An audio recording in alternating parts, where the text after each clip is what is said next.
ẹ̀ka sára ẹjọ́ à ń fi àsìkò ìdúpẹ́ lọ́wọ́ gọ́vnà Ibiribiri tó wà ní Ogun State àti commissioner of police pẹ̀lú gbogbo àwọn tó ń ṣe security architecture ní Ogun State ní àná. Àwọn girls tán kóra tán kidnap ní Ọlábísí Ọ̀nàbànjọ University àti rí wọn náà. Gọ́vnà ọlọ́run gbẹ̀rù gọ́vnà sọ̀rọ̀ ó sọ fún ara pé those girls will be returned on earth. Wọ́n dẹ̀ kó wọn ara bẹ́ẹ̀. No middleman, no picker, no client.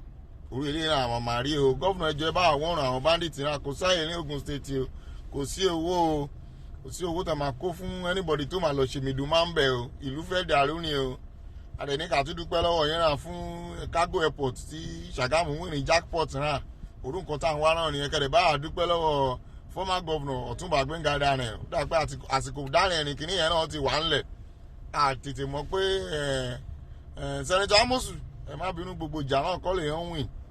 You lose some, you win some. Ẹ ṣàjọrán. Ẹ má dàlú àrú o. No space for kidnapping in Ogun State. You kidnap, everybody, you go on streets, you lock the state. Thank you.